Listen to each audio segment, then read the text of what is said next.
Yo, what's up, everybody, man? It's your boy, Lambo Drew, and you are now tapped into another edition of The Leverage Show. Y'all already know what time it is. It's getting ready to be another hot one. You do not want to miss this tonight, man. I got my guy, man, Ralphael Edwards, man, in the building, man.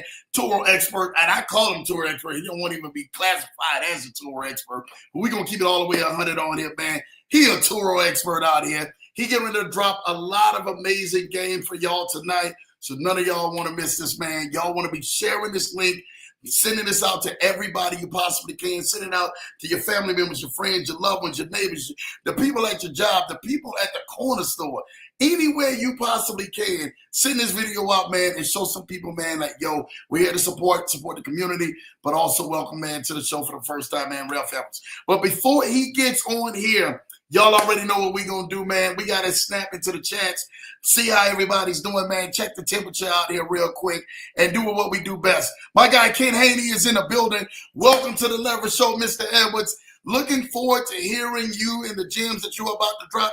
What's up, Lambo, man? Do what you do best. You know what time it is, man. Lambo Bell, man. Definitely going out for my guy, Ken Haney, man. Appreciate you, everything that you do. Oh, man. Ken is making some power moves. Listen. If you guys are definitely in the building, and first of all, man, I'd be remiss not to say last week, Lambo was not on the show last week.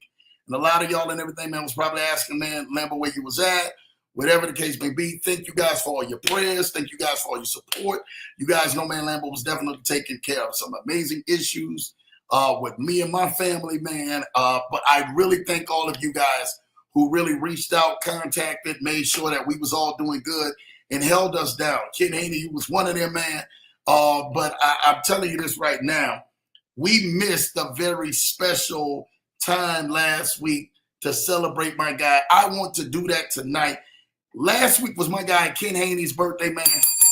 Shout out to my guy Ken Haney. Y'all wish Ken Haney a wonderful, happy birthday right here on the Leverage Show, man. Show Ken Haney some love, man, because I'm truly so thankful for each year that God blesses Ken Haney's life and what he has meant to so many people, man, out here, man, on the Leverage Show, who has meant to people in life, who has meant to people that he's connected with, has been amazing. So a big happy birthday to you, Mr. Ken Haney, man. We truly, truly, truly love you. We appreciate you. We speak nothing but God's blessings over you. Keep doing what you do best. Every single month, you guys know Ken Haney hosts the big network event in Columbus, Ohio.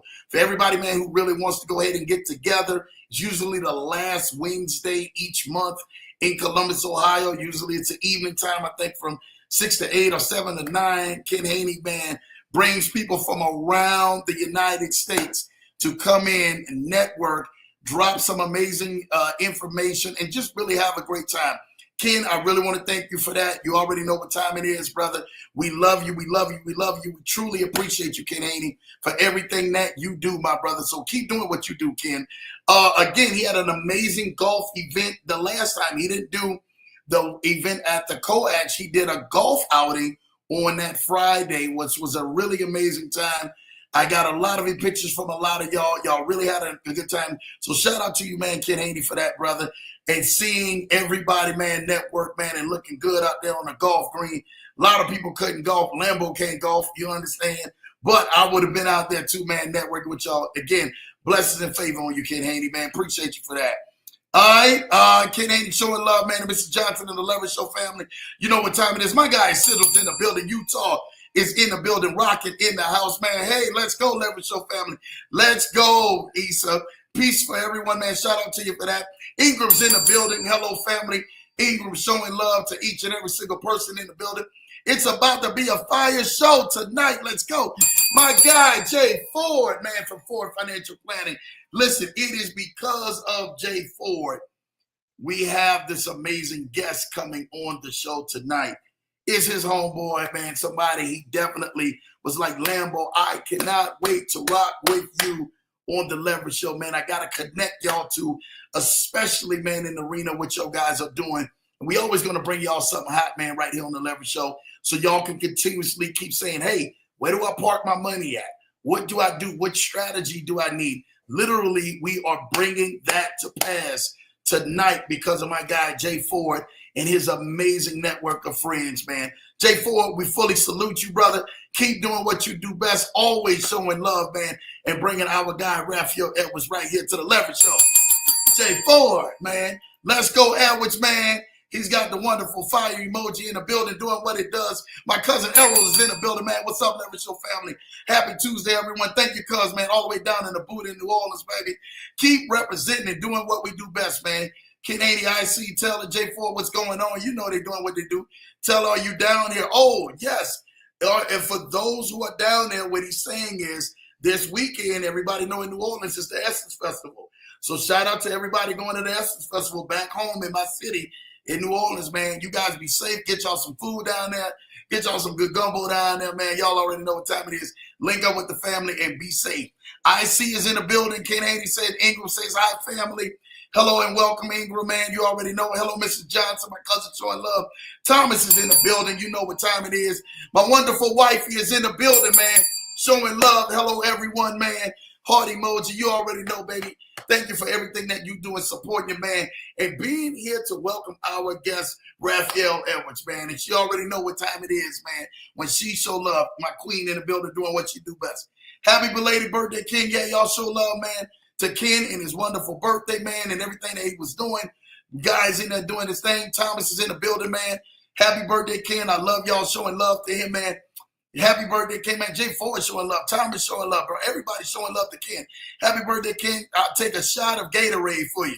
You already know you, boy. You taking that shot of Gatorade, mixing everything, man, with no haterade, because it gonna hate and show some love out here. Thomas showing love. Hello, Arrow, man. Tell us showing love to Arrow, man. We'll be there tomorrow. You be in New Orleans tomorrow. Let us know where you staying at, man. Miss Ingram, you already know.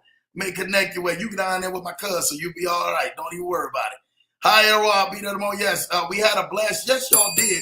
Everybody and everything, man, who was in the building had a blast, man, for Ken Haney's birthday special, man, last week, man, in Columbus, Ohio. So shout out to PC and T. Truly thank y'all for what y'all did. I love y'all. You already know. Hello, Lambo family. Thank you, PC. Hey, my road, man. That's my wifey, friend, showing love. You know what time it is. Thank you, Lambo, the entire Leverage Show family for the birthday wishes. Ken, you know it's love, brother. Come on, man. Let's make this thing happen. Errol's in the building, man. Hey, Ken. Hey, IC Taylor Ford. Errol and Thomas, man, they're showing love. Jay Ford is in the building. Yes, he is.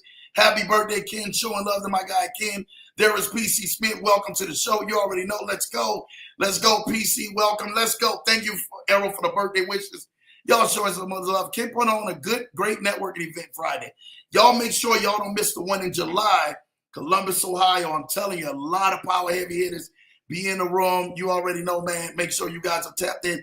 I will drop that information closer we get to Ken Haney's networking event. Thank you, PC Smith. Loving to see that. You already know. My cousin said, just to let everyone know, don't listen to any food places that Lambo Drew suggests because he had lost his taste bud. Cuz, boy, you better stop that line, boy. You better stop that line, boy, because I love you, boy. Make sure you do listen to my cuz because he be down there, man. Really, I'm telling y'all, he really putting in at places, man. He going to show y'all how to get down, man, back home, bro, and do what y'all do best, man. So it's love because stop all that, boy. I love you, boy, for that. See, me and him differ on some places, man, when I go back home, man, in the city. He be looking at me like, cuz, you really like that? I'm like, man, cuz, that's good, baby. What's wrong with you? So you know what time it is. I'm staying at the Windham Magazine, 2 blocks away from the casino. Lord, y'all better stop it, man. Y'all better stop it, man. They out there putting up locations on here. Thank you, Jay Ford, for the birthday wishes. You know what time it is. Errol says, I got you. Let's go. Let's make this thing happen, man. I got Passive Income Croc coming back to California to film my baby shower. Man, y'all better stop it, man. Y'all already know what time it is, man. Making this thing do it what it do, man. You know, hey, Jay Ford, that baby shower going to be off the chain. Y'all always do it big. My guy, BOJ in the building. What's up, BOJ, man? Lambo, you didn't steer me wrong when I was down there back in New Orleans, man. I didn't steer him wrong, man. Every place that I touch, that's my cousin Harold, man. You already know. In my cousin spot, man, he want me to go back into the trenches. I got to go into the hood when I got to keep that blicky on me, man, out there. I'm not out there, man, trying to go ahead and put nobody down because I love you. Every time I go back home, y'all know how I move, man, out there. because I got you. Don't worry about it. Everybody else go back home, man. It's on and popping. BOJ showing love to Ken Haney, saying happy birthday, Kennard Haney, man. Make sure you guys go follow BOJ, Bank of Gerald, man. Bank of Gerald, JHAORL, Bank of Gerald on Instagram. Follow him on Facebook. Follow him on TikTok. He is literally lighting the way up. Follow him on YouTube, too. He's got an amazing YouTube channel, man. That's my brother. That's my guy, man, in that DMV area, man. Really out there, man, doing what he do best, man. Bank of Gerald. You guys don't want to miss it. You guys already know, man, he was one of the first YouTubers I got a chance to get out there, man, and physically meet, like literally. He was one of my guys I got a chance to physically meet out there. So it's always a blessing when BOJ pops in on here, really shows some love and does what he does best, man. Truly love you and appreciate what you do. You got to get back on the show, BOJ. You know what time it is. I love the motivation videos. You be out there working and everything, man, Lambo to death, man, in the first 10 seconds of your video. I be in there sweating like, not about to rock like that. Don't worry about it. But shout out to you, BOJ. Keep doing your thing, brother. Love you, man. Errol saying congratulations to Mrs. J. Ford. Yes, they got their new arrival and a baby, man, J. Ford and them. Oh, my God, they're killing it at this one. And shout out to Joseph Ford Jr. Congratulations to you and your wife, bro. I love it, man. I love it. I love it. I love it. BOJ showing love to J. Ford, man, in the wonderful new addition, man. Between him and Jazz, that really killing it. J. Ford showing love to BOJ in the building. You know what time it is, man. Thank you, Mrs. Johnson, for the birthday wishes, man. You know what time it is, man. BOJ is in the house.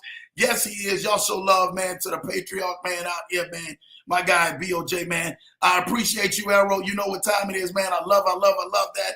I'm on whenever you need me, brother, man. Say less, BOJ. You know, you always got a spot here on this Leverage Show, man, especially for some of my peers, man, who was out there, man, doing the thing. But I really got to get with you and Ken to learn this golf thing. I'm going to get with you, Ken, and Larry to learn this golf thing. I'm finally going to have a black man out here being able to golf behind here. And I'm going to tell you this right now.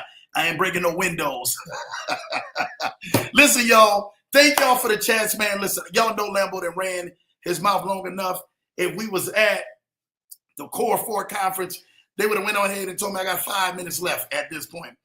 Doggone dirty jokers. But listen, y'all, I really want to go on ahead and thank each and every single one of y'all for the love and everything that y'all do on the show, man, especially when we bring guests to the show, amazing guests to the show, like my next guest. Listen, I literally got connected with my guy because J. Ford kept saying, man, listen, Lambo, you really got to connect with my guy who's killing it in his TURO game.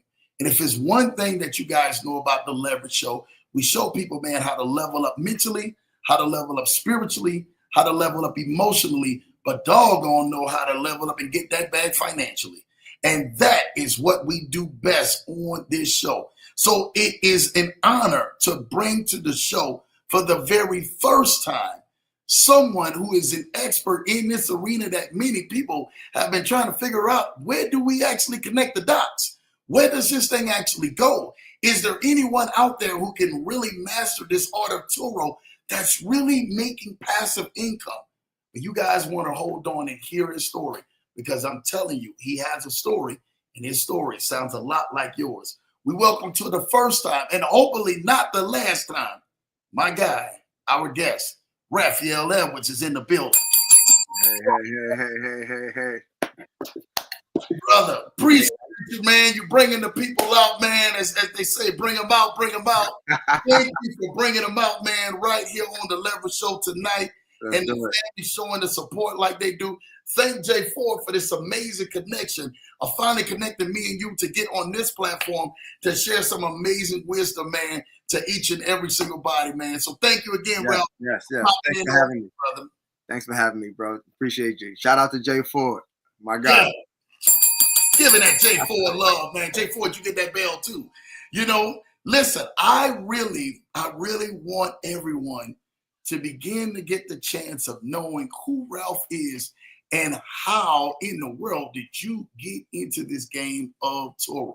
Because you ain't from, you know, and I got to say this, man, and this is just Lambo saying this, right? You ain't from that cloth where it was given to you. No. This is something you ain't got it out the mud and earned yourself. The mud. So a little bit about myself, man. I'm only 34 years old. I'll be 35 in November. So a little bit about myself, man. I'm Liberian American. I was raised by a single mother, one of five children, and we come from very humble beginnings, man. Man, I shared clothes, man. Uh, it was a struggle, right? So, I think my mother told me, listen, she never made more than $40,000 a year, right? So, coming up again, it's similar to most African Americans in inner cities where we just made do. So, I did what I had to do, man. My mother, she did what she had to do. She put us through school. I graduated high school. I went on to go to Valley Forge Military College. I studied criminal justice. From there, I went to Bloomfield College, graduated. From there, I had some turmoil. I was shot at the age of 24. I was on a colostomy bag for 6 months. Similar to most college graduates, I struggled to find employment, right? So, and then to add insult to injury, I'm now found myself in a hospital bed, coma, colostomy bag, and then now trying to seek a law enforcement career. From there, I had many challenges in finding a job. Through just trying to pass a psychological exam after being shot. So I stumbled upon like some security jobs. I worked at for a little while. I want to say that almost 10 plus years. I had working paper since the age of 16, but like small little jobs, 9-to-5 jobs. From working in a supermarket to and summer camps, so from there I graduated, shot. I stumbled upon, so after I worked security for about 10 years, I found my way at, somebody suggested to me, how about you got a lot of experience in security. How about you apply for TSA, the Transportation Security Administration. So from there, I applied with the Transportation Security Administration. I worked there about 2 years. From there, I transferred to the Federal Bureau of Prisons. I worked there about 2 years, and then which led me to my current position, which I'm an officer for the Department of Treasury. That's how I know Jay Ford. Like most, very good job, man. I'm a 9-to-5 worker, but I just wanted more out of life, man. I wanted to not essentially just be limited or capped working a job, and I don't want to work a job forever. So, I had a good friend of mine who was killing it in the real estate game, and he told me, he said, man, for years he was telling me, hey, get into real estate, It doesn't require much to get into real estate, So I listened to him. I finally listened to him. I've always been a overtime fanatic, so I've always worked a lot of overtime at all my jobs. So I worked a lot of overtime. I saved up some good nest egg of money, and essentially I got started in real estate. So I bought under FHA, and then from there I pulled some equity out of my first property, which then led me to my second property, which then I rented out, and I rinsed and repeat, and I did that same play. I actually grew so fast doing that I over leveraged, right? And this happened around COVID, where we had tenants not paying. So I found myself in a very uncomfortable position, right, where I had all this debt and from over leveraging, but not enough money coming in. Man, but Lambo, I'll get into it on the further, as brother, you could Lambo. One thing you're gonna see, I could talk, man. I can start rambling, and you gotta signal me to stop because I could just keep moving. Nah, brother. You already, man. We talking about adversity. Adversity, man. And we talking about, stuff that when I watch people who literally say to me like, yo, Lamb, I went through a lot. This wasn't nothing that was given to me.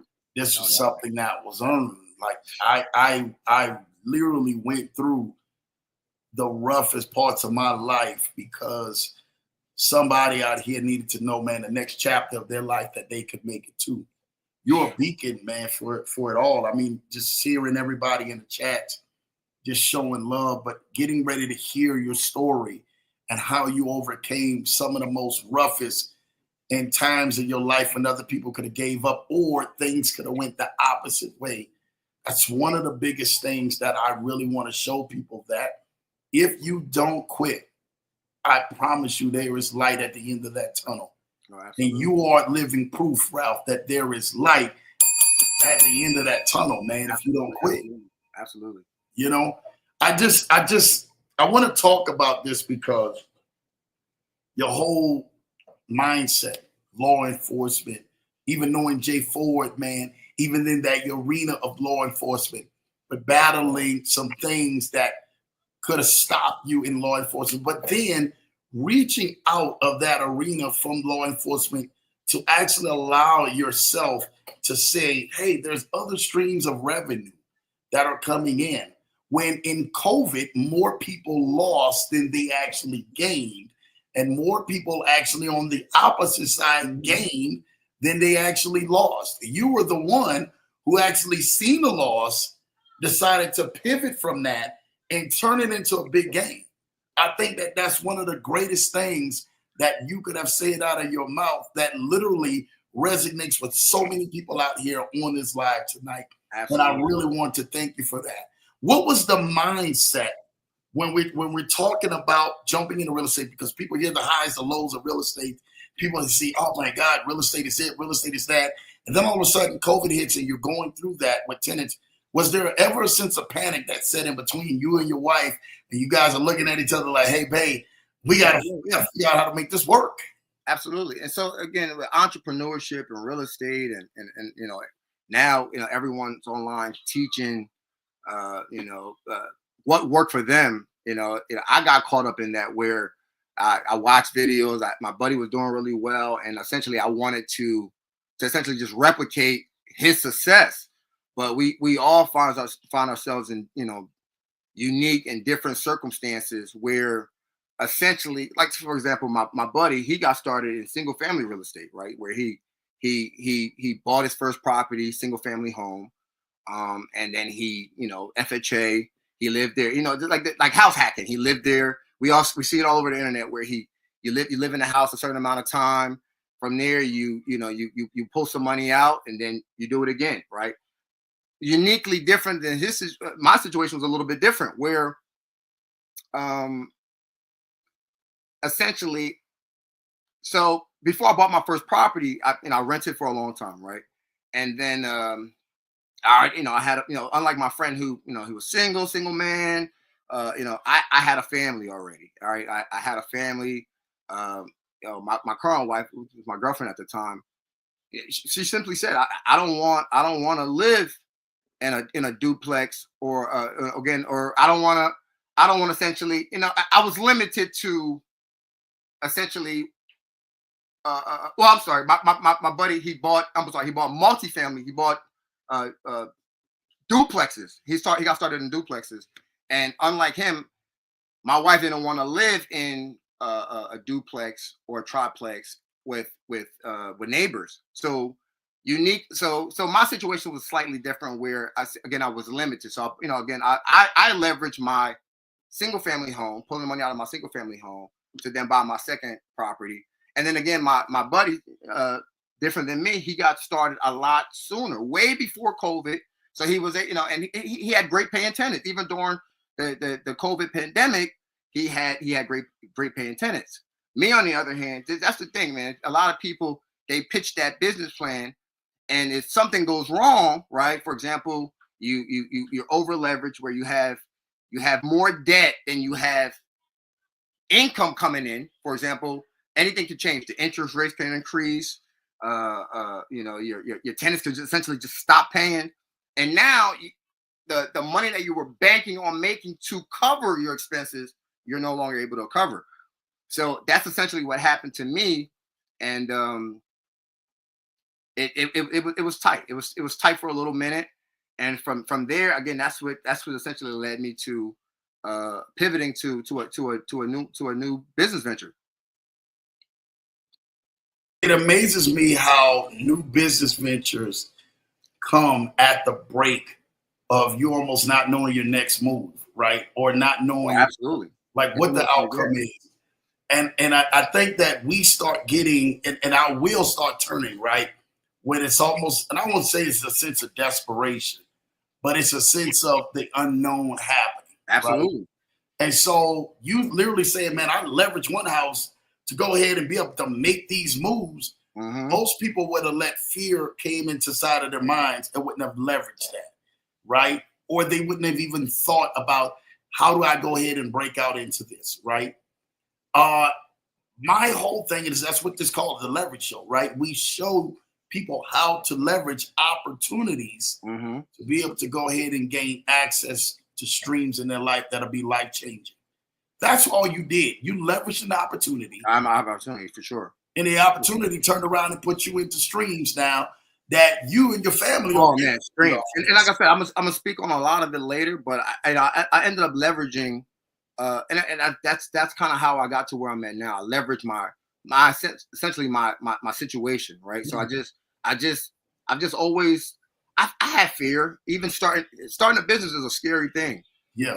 But again, I look at it like this: if I don't start, I'm going to remain the same. That's one thing for certain. Come on, I'm going to remain the same. So I just looked at it like, man, I know I don't want to work a 9 to 5 for the rest of my life. Yeah. and again, I grew up not having.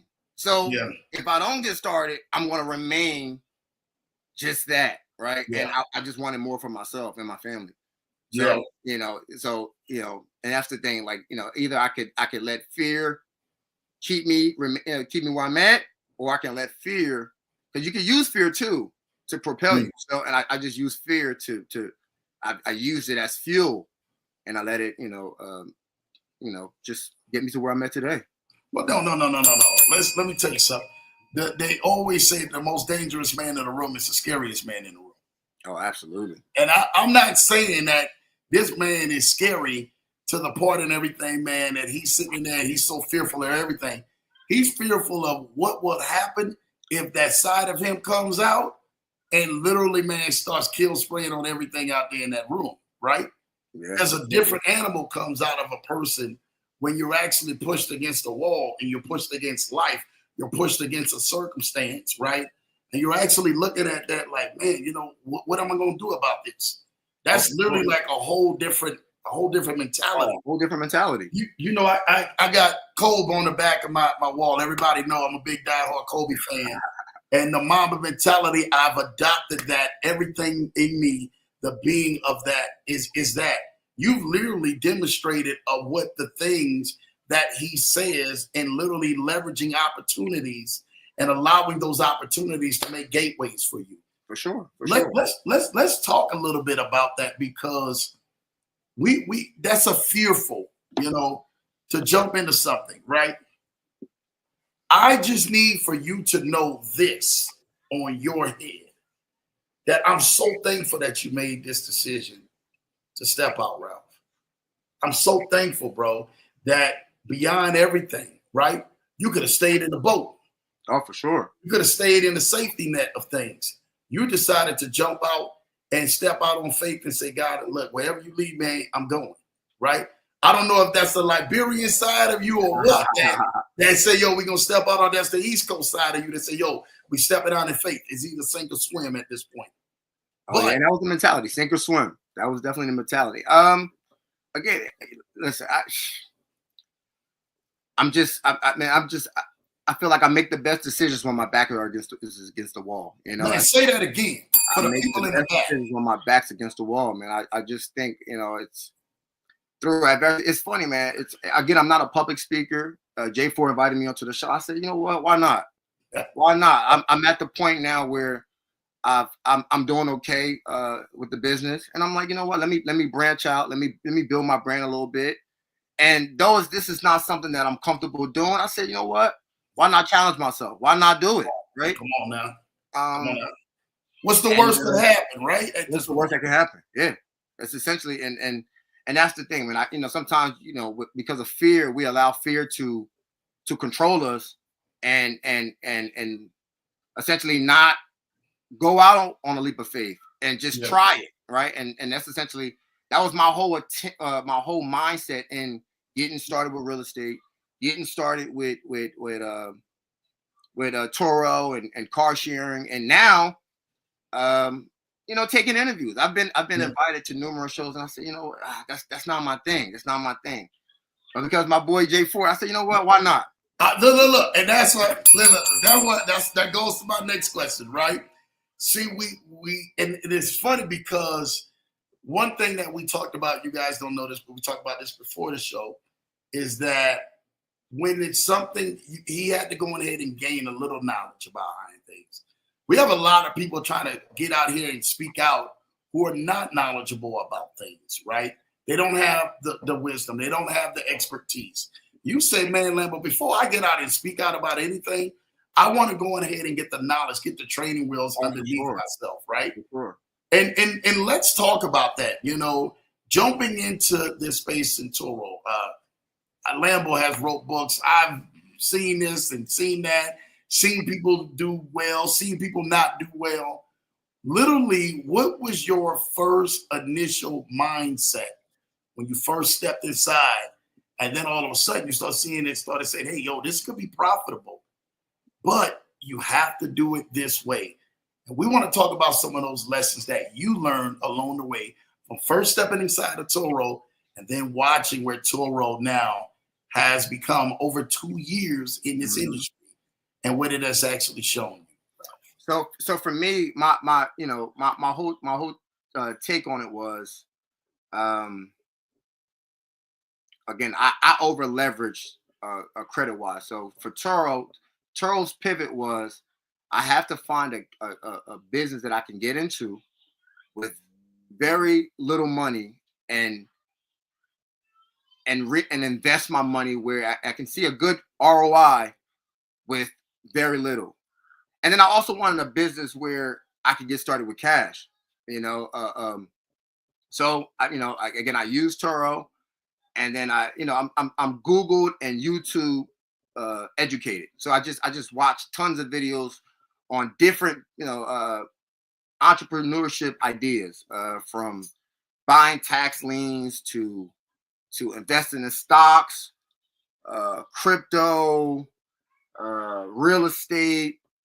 And TURO was one that intrigued me because, again, you could buy a cash car with $4,000 to $5,000, and it could produce, again, it's a depreciating asset, but it could produce an income of $600 to $800 a month per car, depending on the kind of car. Of course, if you get a luxury car, it can produce upwards to $1,000 to $3,000 a month per car. So that was something that I said, you know what, why not get started? And I started essentially with just the car that I owned at the time. I owned a what did I own? I own my car I have now, which is a Porsche. It's a really nice car, and I went out and I said, you know what, this car right now is a bill. It's essentially a bill that I have to pay at the end of the month. So but I said I could turn my personal car into an asset. So I started off renting my car. Again, I looked at my current market, and what cars similar to mine was going for, and I tried it out. I made a lot of mistakes in the beginning. I tried it out. I listed it, and that's like, I want to say 5 minutes after I listed the car, it was booked. And then from there, it was just that light bulb turned on. I was like, oh man, this is it. This is it. I think I listed my car at the time. I listed it for $100 a day, and then I mean, I think the first booking was 7 days. I made close to like 600 and some change from one booking. So to me, that was more money. And I had 9 to 5 jobs, right? That was, and I drove Uber. I drove for all these different delivery. Like I said, I'm a hustler. I've tried so many different ways to make money, and this to me was the easiest way to make $600 in a week. Where there's jobs that I had to work, man, break my back to make $1,000 in 2 weeks. I made $600 in rent my own vehicle that I already was making payments on in a week. So in 2 weeks, I was able to cover essentially my car note. So everything after that was all profit. And that's essentially how it from there. Like I said, once that light bulb turned on, oh man, it was just I had to find a way to keep going. Dude, hold on. You get that Lambo bell because, oh man, I got it. I love it. I told y'all we had something special tonight, Leverage Show family. The mindset of being able to actually have, and that's what we call liabilities versus assets. For sure. You've never watched, for those who watch, Earn Your Leisure, shout out and everything, man, to Troy and Rashad. Love them cats, man. That is exactly what we're into. Making sure that you're not out here having debt and liabilities attached to you, and there is no passive income stream that's attached to it. It should always be something that's a passive income stream that's bringing you in capital, bringing you in cash flow is what I say. The 3 things I love to go ahead and speak on: cash flow, credit, and last but not least, and everything, man, I love it, is capital. Cash flow, credit, and capital. You have those 3 things, you can maneuver just about anywhere you want in life. Oh yeah. Literally, most people, and I said, my uncle said all the time, man, you make broke look good.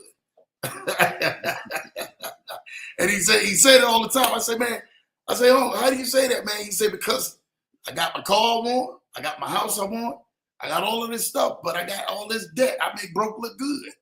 I say, that's not anything that we want to do. Our mindset should be, and he's saying it jokingly, y'all, he got cash flow, trust me. He got some stuff that is cash flowing him to make extra money. But he said that's the mindset most people do. We get in the mindset of trying to appease everybody else, going into debt rather than really coming out of debt and showing people there's a way out of this. When you said you looked at what I made off of renting my vehicle, that's literally a liability. And you were busting your butt all week long, all day, all week. And what you made in that little short period of time, it's like, hold on, I gotta go on ahead and switch this around. And that essentially, man, like you said, that's essentially me. What your uncle said, I made broke look good. Yeah. So, and I'm not ashamed to say it. I was looking successful before I actually was successful. So I had this Porsche that I had a car note on. Yeah. Again, the real estate, right? So someone was looking at the real estate like, oh, he owned multiple houses, but again, they don't see the side that the unpaying tenants, right? So I had that. Then I have a successful job, which right. Yeah. So people are looking at the whole picture. Well, not the whole picture. They're looking at this picture and they're like, his life is all put together. And it wasn't really until I started, stop the consumer spending and looking rich, and I actually started to build some money to start to actually cash flowing. Come on now. Say that again for the people in the back. Money. When I stopped looking rich, when I stopped trying to look rich, stopped trying to ball out, is when I actually started making some money. Now I can afford, my lifestyle. But again, at first I went for the lifestyle. I went to buy the lifestyle before I actually had the money to do so. That was all, credit, which I over leveraged. Yeah, but you know how many people out there who are stuck in the same cycle that they over leverage and don't have the mentality or the know-how like you did to sure. get out of that and start turning that into cash flow. So that's a salute to you. Like that's you giving you your flowers. Like I said, I always had that fear, but then I look at it, I'm like, what's worse? Yeah. Me losing it? I always had the fear of losing it. Yeah. Right? Yeah. Because now that looks way worse. You have all these the flashy items and then you lose it. So I look at it, I was like, what good is the car if I lose it? What good is the house if I lose it? Yeah. So I said, you know what? Let me go ahead and leverage this car before I lose it. Yeah. And I went ahead and it turned that light bulb on. I put that car out there and I was like, you know what? I made enough money and I stacked up. Again, I had my job, which was, it's a decent paying job. I saved income taxes, all sorts of way, by any means necessary. I saved up enough. Right. I bought then my first cash car, that's kind of, I bought undervalued, under market cash cars. Man, and then from there, man, it took off. Like I said, I added fuel to it, and then look, we call it that battery in your back, right? Oh. What happened was you had to get that supercharged. You got that, and I hate to say it like this, but I'm gonna put it out there. When you get that first lick of it really being success and seeing that cash flow, there's nothing in your mind that makes you want to go back. Man, you understand? I always had that. I always had it. I wasn't sure how to apply it. Like even with real estate, I bought the first one. I was like, man, I'm gonna do it again. I'm gonna do it again. Yeah. And I hadn't had it. I didn't have it figured out at first, and in that game when you playing with your credit, that could bankrupt you if because that's not something you can just go and give a house back. There's a process, and then again your credit takes a hit. After a large purchase, it's not as easy as just buying a car, selling a car. Right. Right. There's a little bit more moving parts. So I've always had it, but I did this. With real estate, like I said, with the cars, I studied a little bit more, and I went ahead and I said, you know what, I stuck with one car for maybe about 2-3 months, and I went ahead. I made sure that car was making me about $700 to $800 a month before I decided to go ahead and jump to my second vehicle. But all in, I think I was up to like 6 cars after my first year. 6 vehicles. Do you know where? So let's do a roundabout average, right? We'll get into some other stuff. But 6 cars after your first year, averaging what per month per car? So at that time, I was making about $600 to $800 a month per car. $600 to $800 a month per car. So it's funny. I was making. Now here's the thing: I buy a house, right? Single family house. Yeah. Let's just say, for example, rent. So the mortgage is about. So the rent. Oh, here it goes. The rent is at that time the rent was $1,200. Okay. Right. The mortgage is $1,000. Now again, granted, I'm buying. It's a Section 8 house. You can't just increase. Yeah. There's limitations. Yep. Right. Yeah. So here it is. I buy one car, and that car is making me more than a rental property. Yeah. So I'm like, and it requires way more. Now, granted, yes, your house is going to appreciate. You're gonna, and that's the thing. Some will say maybe I ain't studied enough in the real estate game. Maybe I bought a bad deal. All sorts of things. But again, to me, in my journey, I said, man, I'm making more money from TURO than I am in real estate. Yeah. So look. That's the thing. That's the thing. Let's talk about that because the comparables is what gets people either in debt or gets you ahead of debt, right? And most people don't count the cost. They will stay. I got more people that will stay in that $1,200 deal. Like, yo, I'm paying $1,000 a month for the mortgage. Man, you have one plumbing issue, and you're wiped out. You're done. You have one plumbing issue. You got to repair a roof. So even if $200 a month, that ain't enough. Bro, come on. All your profits is gonna go to the repair. So that's essentially where I was at. I was like, hold on. And now with the cars, man, I bought a $5,000 car. Yeah. Within 6 months, I got my money back. Hold on. Time out, y'all. For the people in the back who need to hear what he just said, put that on repeat, man, for the people in the back. Again, I'm buying cash cars. $4,000 to $5,000 car within 6 months. I have my money back in full. In full. 4 to 5 to 6 months, the money back in full off a cash car. Let me ask you this. When we're talking about people who are kind of like interested, like, man, I hear what you're saying. I'm into real estate, or I'm into something right now that's not cash flowing. And then they look to TURO. Because a lot of people hear a lot of like negative, stereotypical things about Neuro and about TURO. They're like, I don't know, should I get into it? I don't know if there's money to be made. I don't know what risk. I don't know if I'm going to get my vehicle stolen or not. Like there's a lot of things. People know when I go out, man, and if I'm ever traveling, I will rent vehicles. TURO is like my little bro Jay's hot #1 thing. We call him Mr. Miami. He's everything he got is TURO coming out there. When he step up, it's TURO. He ain't rent from anything else but TURO. And I love the game and accessibility TURO has. Oh, for sure. Let's talk about some of the game that you've learned now, hearing that the cash flow is literally over exceeding and profiting you back within 6 months, your initial investment. And like I said, my whole thing is, I've reinvested 100% of all my earnings from TURO. That's how I've been able to scale so fast. Whoa. Bring that back. You reinvest 100%, Ralph? All my earnings. Of all your earnings. Back into the game. Back into what got me where I'm at. So that's why, again, it's whether it's buying more cars or fixing the cars I have, I invest 100% back into my business. Or even if it's just stacking up the money into the account, just saving it until I find the next deal. But I reinvest. Because again, I was already, once I got to a point where I was making enough money to cover my day-to-day expenses. Yeah. I was like, why stop? Yeah. Why not just keep going? Yeah. And really grow this thing. And then I started with small goals.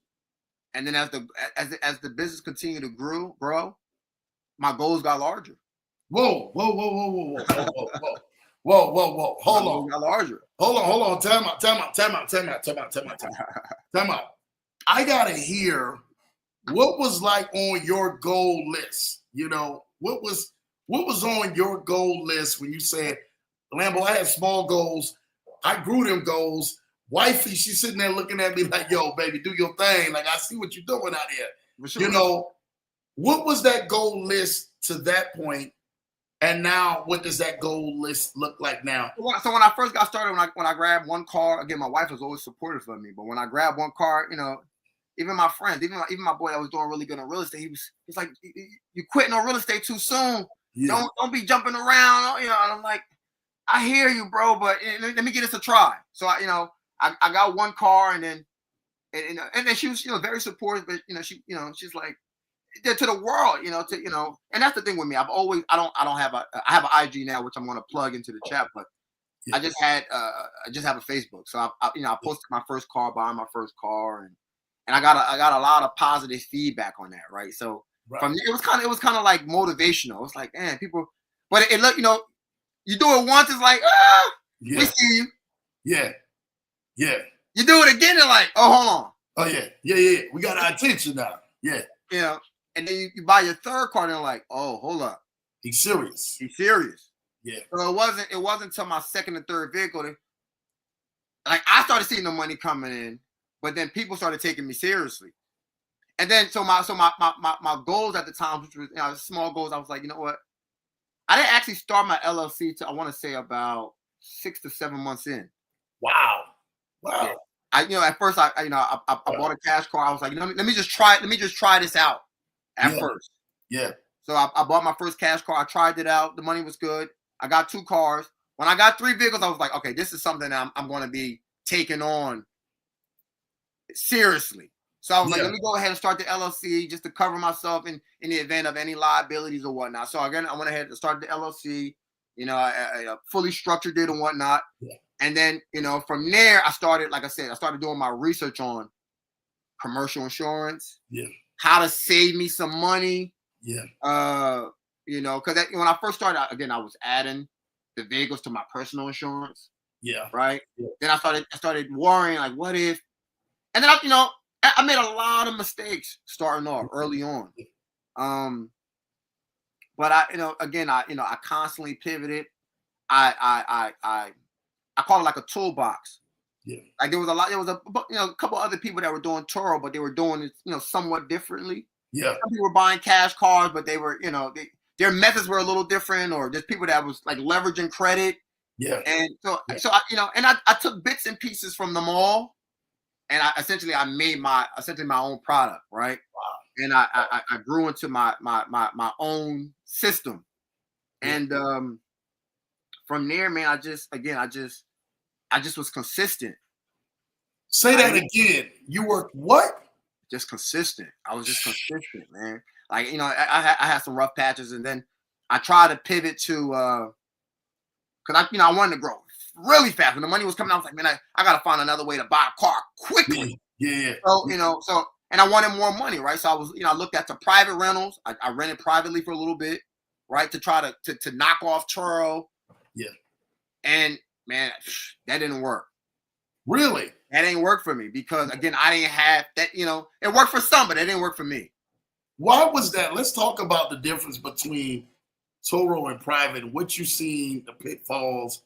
So I have a lot of people, man, they have different things, but why it didn't work for you compared to where everybody else? Because TURO is one of those, TURO has essentially, it's like you're your own business owner. And that's like a third-party site, but it's almost like a business partner who have already figured everything out. All you have to do, you can essentially buy your car. TURO already has the systems in place where 24-hour roadside assistance. You have so at any given point you could call. You can get somebody on the phone. Like, it would take too much to start that off the back in creating your own private rental. They feed customers to you, so they send you the clientele. Again, they already have a website. So essentially, like I said, I tried the private rental thing, and like I said, the amount of legal issues that I was running into, where I had guests refusing to pay toll violations. I had one guest. Oh my gosh, this guest. She went and she followed an individual to his house. It was, the individual, the homeowner called the police because the vehicle was registered to me. They ended up, charging. They sent the notice to my house, charging me with criminal trespassing. So after that incident, I said, oh my God, I realized how much TURO has covered. And because there was things that I hadn't yet thought about until I ran into the problems or the situations. So I didn't have a proper contract. So again, TURO has all that down pat. It's essentially all you have to do is buy your car, list it on a platform, and you can get started as soon as today, if the car qualifies. Did you say you can get started as soon as today? Whoa. Man, you can buy a car, you can list it, they'll approve your car, and you can get started. It's that simple. So hold on, time out. Lambo got it going here. You got my head spinning now, right? Because I'm hearing private versus public. TURO already having that clientele out there, already having the system and the clients. That's number one thing for any business. Let me say this. Marketing, for sure. Marketing, clientele. Clientele. So we have a lot of people who spend a lot of money on budgets for marketing, but they don't have the right clientele. So the right clientele produces what? Cash flow. Right? And when you don't have those things in order, it makes it harder for you. You're saying somebody can jump in a TURO who's listening under the sound of your voice today and start earning tomorrow? Yes. Once TURO approves their car and they're up and running, they buy a vehicle that meets all the TURO requirements. Yes. Yes. They'd be up and running. So what kind of vehicles are we looking like on TURO like this, Ralph, that you, for somebody out there who's thinking like, man, yo, I got to go buy this new vehicle. For sure. It's 2025. I got to go really spend a bag. I got to go really leverage. I got to go do all of this. Is that the requirements, or are there certain other things? So this is something to think about, right? So there's some that leverage, like I said, credit, and they buy brand new vehicles. Like, and that's not essentially my business plan. My plan is I buy, again, cash cars, right? That require very little money, right? So we, like I said, most of us receive an income tax. Most of us get bonuses from our job. Facts. Most of us work really hard. Have the availability to work some extra hours or pick up a second job or whatnot, right? Facts. Sometimes you got to do what you got to do to get to where you need to go, right? And that was essentially me. I picked up some extra hours. I hustled my way up to a good amount of money, which is about $4,000 or $5,000, right? Okay. And I buy a cash car, and from there, what do you find them at? Hold on. First of all, Ralph, let's back that up. What do you find a good deal at? So first of all, let me cover TURO's vehicle requirements. Okay. The TURO's vehicle requirements are the vehicle be no more than 12 years old. Okay. Can't have no open recalls, no branded titles, and essentially clean title. If you find a vehicle that meets those requirements, so that's the first part is so, and I find vehicles through all sorts of avenues. Private sale, someone just looking to get rid of the car. Now people know because I built this self-brand where people now know that I'm in the rental car sharing space. So people, if they're looking to sell a vehicle, they may hit me in my inbox. Hey, I got this car. This may interest you. But when I first got started, essentially, and I overpay for vehicles, right? The hardest thing with me was I was just finding a car. I'm not super knowledgeable at vehicles. I'm not a mechanic or anything. So with me, I just comb the internet looking for literally just Google search. I put the requirements in, and then vehicles that popped up that fit my budget, I go check it out. And then as I later on got a little bit better, Facebook Marketplace. I later on, through Facebook, individual sold me a vehicle, and he later on, I found out that he had dealer access. So he had access to the dealer auto auction. Okay, I bought about maybe 3 or 4 cars from him. Okay. Because I figured I had a little dealer plug. I could have essentially went and got my own access, but for what I was doing, I didn't feel like it was needed for me to go and spend that money to go. And it's still, I didn't know how to find the vehicles without it being, damaged. This guy, he found good, reliable cars. So he essentially did the work.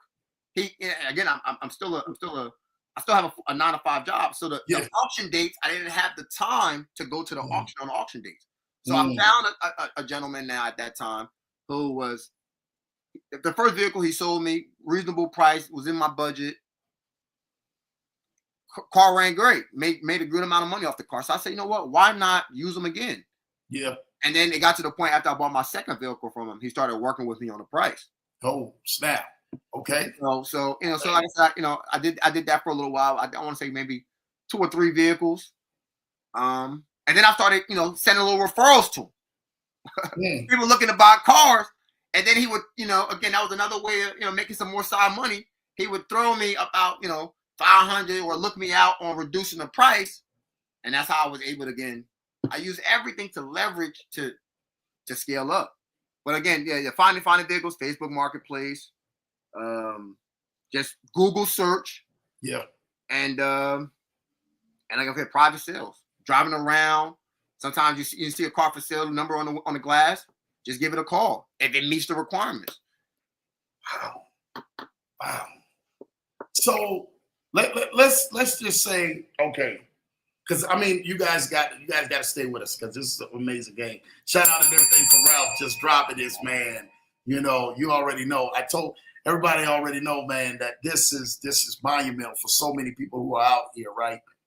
One of the biggest things is that you saying, man, finding the right car. We hear that there's limits, the statutes, 12 years, making sure there's no open recalls and all of this other stuff. If there was a blueprint, because you guys do know he's going to be opening up his own mentorship program, by the way, and teaching you guys how to run this. So you guys want to stay tuned to learn to connect with my guy, Ralph, man, and watch what happens. Like, it's insane. You guys want to go on ahead.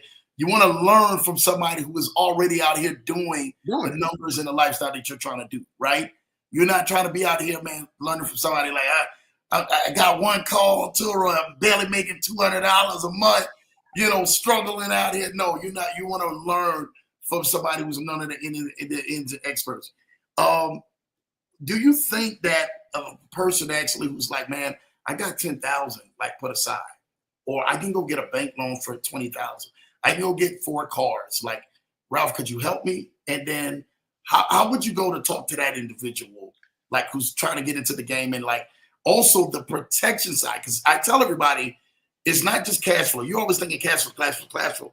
You learn something, you say something, the protection side, when you started learning how to protect yourself, how to leverage and put it over here in the business, and how to begin to put it in a different insurance than rather public insurance, started allowing you to start leveraging and moving differently.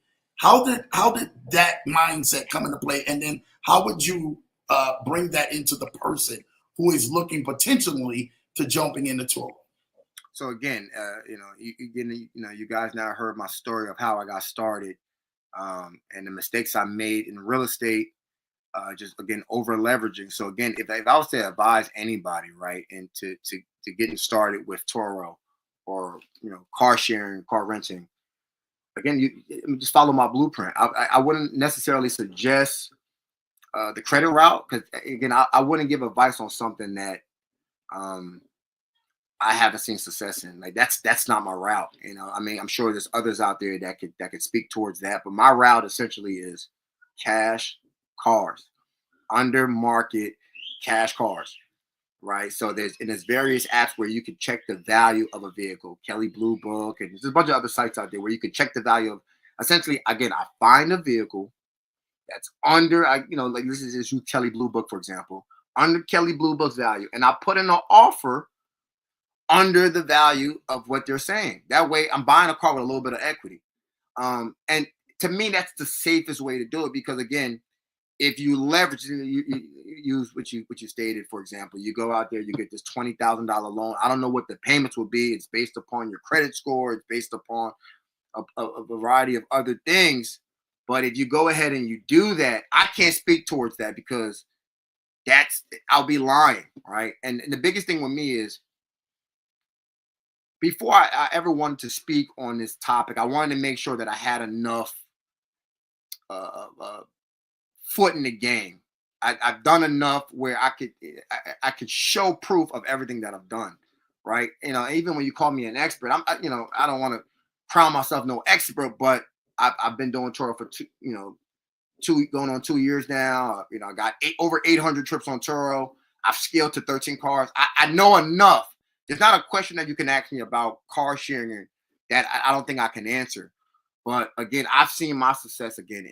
I'm gonna preach this time and time again. Cash cars, just buying a car. If you don't have enough, wait, save it up.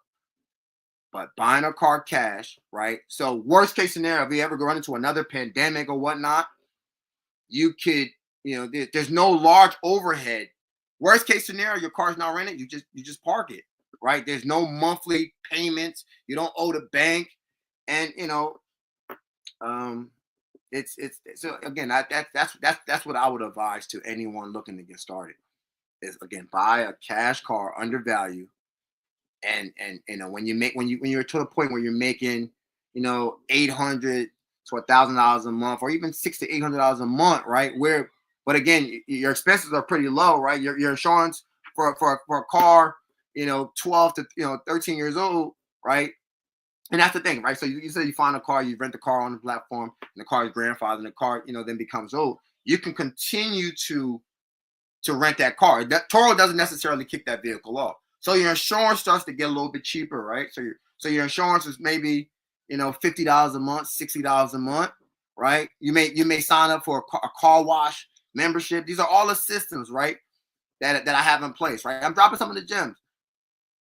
So your overall expenses, for me, for example, my expenses for each car maybe like $150 a month, right? So if you're making, again, $800 a month and your only expenses is $150,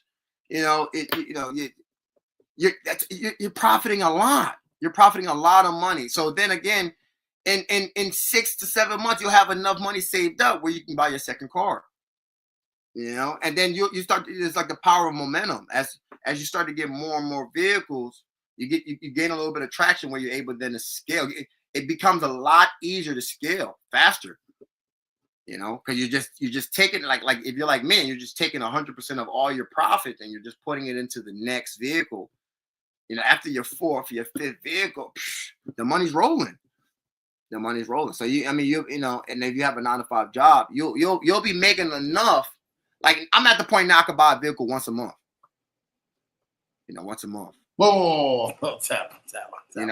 I've slowed down to the point where, I don't want to outgrow what I can handle. Yeah.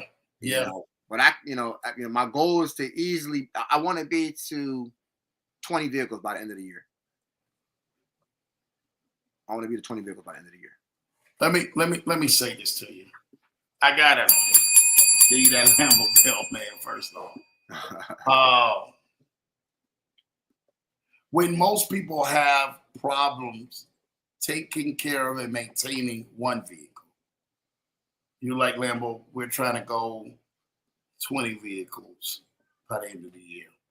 Purchasing a vehicle every month is out of even someone's mind, a lot of people's mind who's maybe watching like, yo, I can't even fathom purchasing a vehicle every month. You're doing that.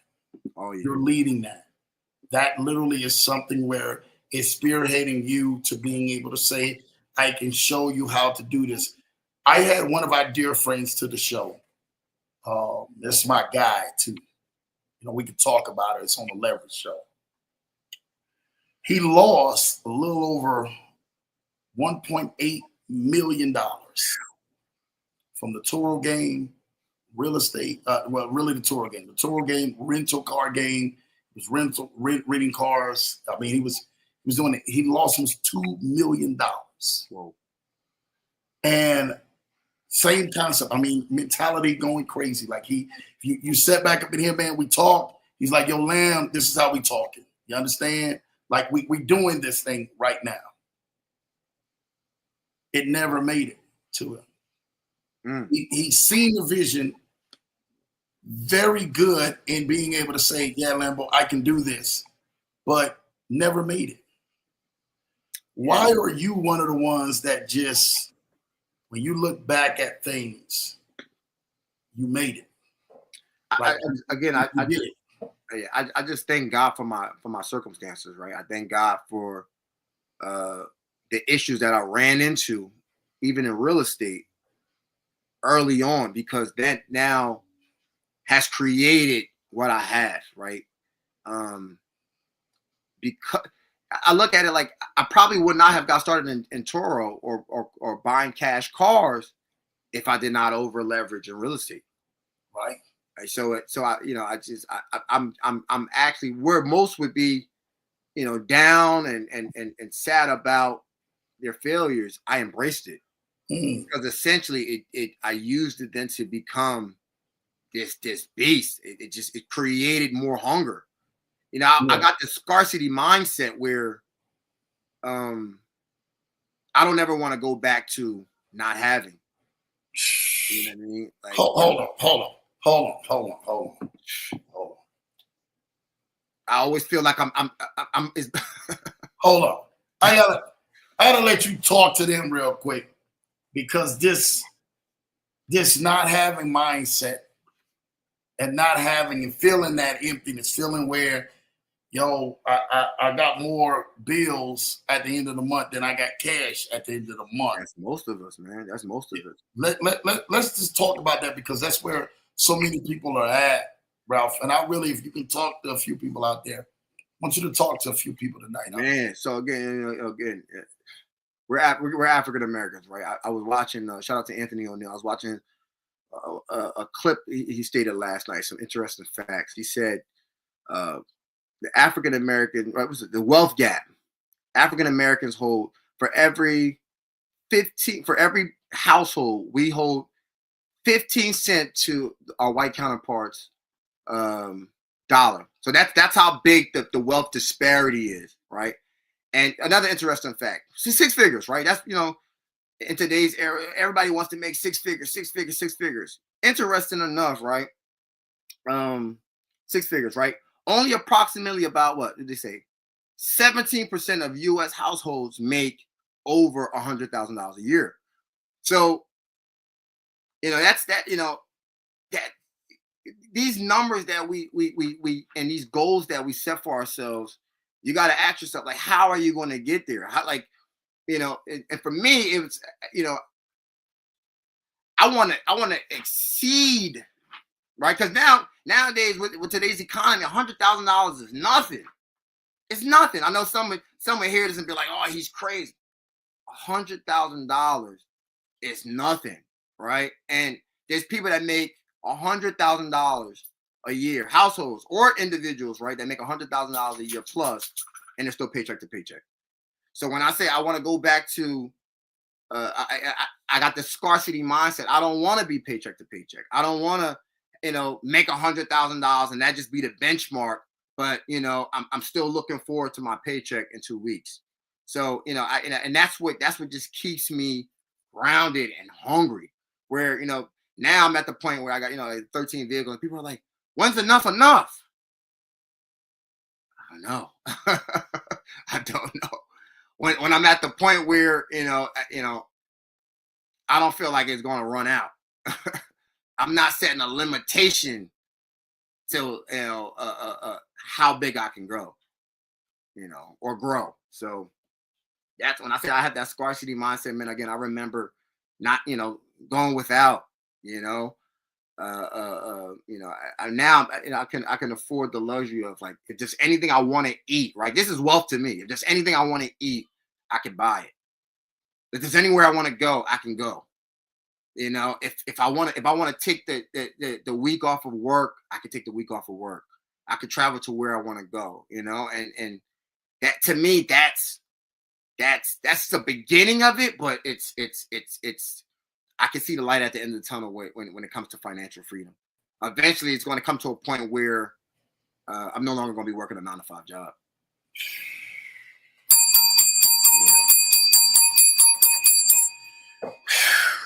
And literally, I love what I do. Yeah, I honestly love my job, man. But I make what I make from TURO.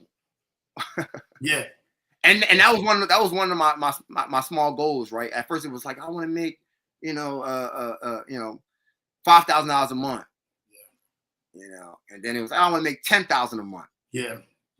And then it was like, everybody, you see all over on the internet. What does it require to leave your 9-to-5? And to me, it's just like, I just wanted to make enough where I could replace my 9-to-5 income and still. And now I've done that. I found a way to do that through car sharing. But now it's, I still have this fear, like, oh my.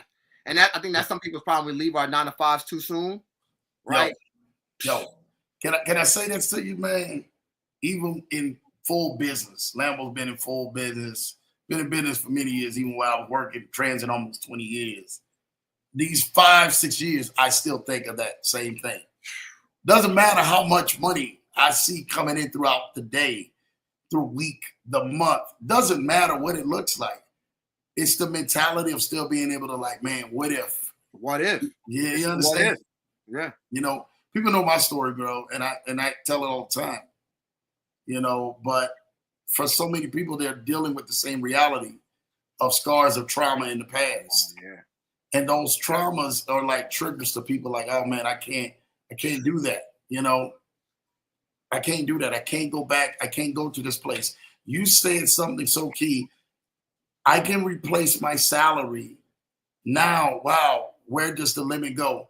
Well, in the famous words of Wayne and Drake in there, man, too much money ain't enough money. You know, the feds listen, baby, what money? And that's where we at. You know, people ask the question, how much money is enough money? And it's almost like, you know, I'm afraid to share it, right? You know, it's I'm blessed for sure, but because, you know, for somebody out there watching, they probably, oh yeah, he's loading, and you know the beggars are gonna come. No. Look, like I said earlier, I invest 100% look, listen, of my earnings listen, back into my business. And it's one of them things, man. It's like, you know, some people, you know, everybody doesn't embrace your success, you know. Facts. So it's kind of like, you know, you have to. It's almost like I hold myself down. Yeah. To you know, and you're not, you know, you get to a point where you're not comfortable sharing numbers, and you want to do it because I'm sure that you have an audience out there that they want to hear that. That's what they want to hear. They want to hear how much money you making, you know, how much you got, how are you able to. Well, I mean, it don't take a rocket scientist. Let me say this real quick. You new little man, you can start putting two to two together. For sure. My question is for you, because everybody has a number. You said a number a month, which is great. But my question is to you, and I learned this a minute ago. Damon Johns, and shout out and everything, man, to my guy from Rockefeller, Damon Dash, too. Both talked about the power of broke, right? And most people also they connect that with you not having money or poor or poverty. Where their definition of broke meant to keep the money flowing into vehicles that consistently keep making money for you, right? And not allowing your money to sit stale and not be able to leverage or make money off of the money that you actually have sitting there, right? What Ralph is talking about is the power of broke, right? So when we talk about that, we talk about, hey man, money is constantly moving for us, right? Consistently. Do you know if you ask the average, and this is the God honest truth, you ask the average person who is worth and has a net worth from 100 million and up to $1 billion, they're constantly leveraging assets. You have to. They only have about 5 to 10% of that money in the bank themselves. Yeah, I don't know the exact statistics or number on this, but I know they said, you know, again, if you put some money in the bank and you don't put it to use, you'll lose. You'll lose more than you'll gain, right? Because I don't know what the banks, what does it appreciate? Well, they got, if you had a standard bank for per year, it's 3%. Right? 3%, yeah. Yeah. So again, you can get $5,000, right? I'm not a math guy, but again, you know, your ROI is what, 70%? It's like, not even, you know, it's not even up for you gotta look at it like this. Like I said, there's, you know, I can only you know, share what's worked for me, right? Yeah. Like I said, don't get me wrong, I'm still into real estate. I'm still building long-term wealth through buying and holding real estate. Yeah. But if you're talking about cash flowing, you can then also buy more real estate if you're cash flowing, right? Yeah. So I'm cash flowing now, which then I could take that money and then jump into real estate or other investment projects. But again, me giving up on no time soon, because again, this is where I've seen my success, and I just think that again, man, it's just say they say, well, you miss 100% of the shots you don't take, right? So facts. If there's a fear out there, I always tell people, a lot of people, and that's the thing. Every time I post one dig or I buy on Facebook now, I get so many inquiries on how to get started, you know, and I simply just tell everyone, just buy a car, just get started with one, or use a car that you have. Some people may have an extra vehicle sitting in their, and again, if another business I'm going to be moving forward with in the summer is co-hosting vehicles. I think we spoke about that. Talk a little bit about the people about that and what does that consist of. So co-hosting essentially is you can either buy a vehicle and then you and another business partner you essentially you split the profits and the expenditures, right? And again, it's the co-hosting can be done in a various ways, right? Like the one like how one of the vehicles that I co-host, me and the investor, we went in on the purchase price of the vehicle, and I managed the car 100% by myself, and I just sent them a half of the and it's a really great split, but I sent them half of the monthly earnings at the end of the month. To me, I looked at it like this. My larger goal now, I want to get to 120 cars, right? So I looked at it.